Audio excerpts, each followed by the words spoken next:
Bismillahirrahmanirrahim. Assalamualaikum warahmatullahi wabarakatuh. Nama saya Nurul Izzah binti Abdul Aziz, nombor matrik 062827. Hari ini saya akan membentangkan tajuk saya iaitu sumber-sumber perundangan Islam. Baiklah, kita masuk pada pendahuluan. Islam merupakan agama yang lengkap dan sesuai untuk sepanjang zaman. Islam juga menyediakan sistem yang teratur dan menetapi seluruh aspek kehidupan. Panduan ini adalah penting untuk menjawab sebarang kekeliruan yang timbul dalam proses perjalanan hidup manusia. Oleh sebab Rasulullah SAW tidak lagi hidup pada masa kini, baginda telah meninggalkan as-sunnah agar kita dapat meneruskan kehidupan dengan berlandaskan syariat Islam yang betul dalam apa jua aspek seperti munakahat, perundangan, akhlak dan lain-lain. Dalam perundangan Islam terdapat dua jenis sumber hukum, iaitu yang pertama, sumber yang disepakati, dan yang kedua iaitu sumber yang tidak disepakati. Sumber yang disepakati dikenali sebagai dalil qat'i yang bermaksud dalil-dalil yang disepakati oleh para ulama. Di sini kita dapat lihat sumber-sumber yang disepakati. Terdapat 4 sumber yang disepakati oleh para ulama mujtahid, iaitu yang pertama Al-Quran, dan yang kedua As-Sunnah, dan yang ketiga ijma' ulama, dan keempat Al-Qiyas. Sumber-sumber yang disepakati oleh para ulama iaitu yang pertama Al-Quranul Karim.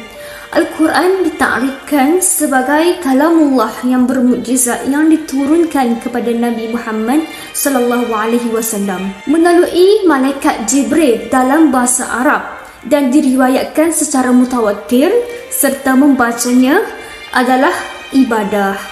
Yang kedua iaitu As-Sunnah. As-Sunnah merupakan sumber perundangan kedua iaitu selepas Al-Quran. Pengertian As-Sunnah dari sudut bahasa ialah perjalanan, kelakuan atau perangai sama ada baik atau tidak. Seterusnya yang ketiga iaitu ijma' ulama'. Ijma' dari segi bahasa ialah berazam dan bersungguh-sungguh dalam menghasilkan sesuatu. Menurut istilah, ijma' bererti persepakatan para ulama mujtahid daripada umat Nabi Muhammad SAW dalam perkara yang berhubung dengan hukum syarak. Sumber yang keempat iaitu Al-Qiyas. Qiyas dari segi bahasa bermaksud pengukuran atau penyamaan. Dari segi istilah ialah menyamakan masalah yang tidak jelas hukumnya dalam nas dengan masalah yang dijelaskan hukumnya dalam nas, kerana terdapat persamaan illah pada kedua masalah tersebut. Baiklah, masuk kepada jenis-jenis as-sunnah. As-sunnah terbahagi kepada 3, iaitu sunnah qauliyah, sunnah fi'liyah dan sunnah takririyah.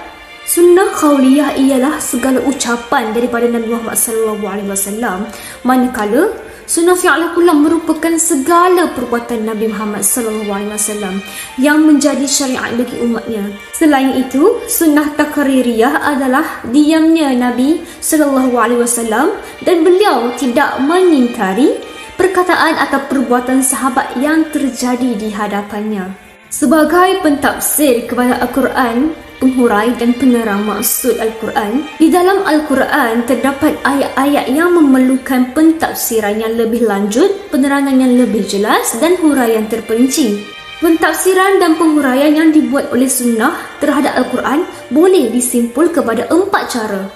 Cara yang pertama ialah menerang dan mentafsir sesuatu yang umum. Selain itu, cara yang kedua ialah mentafsir dan memperjelas kesamaran. Seterusnya, cara yang ketiga ialah mengkhusus yang umum.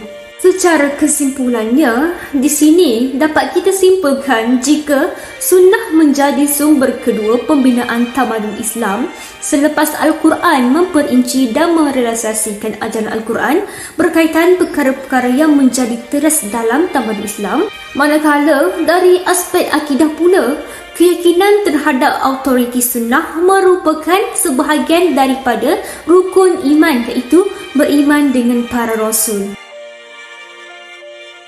Sekian itu saja daripada saya. Wabillahi taufiq wal hidayah. Wassalamualaikum warahmatullahi wabarakatuh. Syukran jazilan.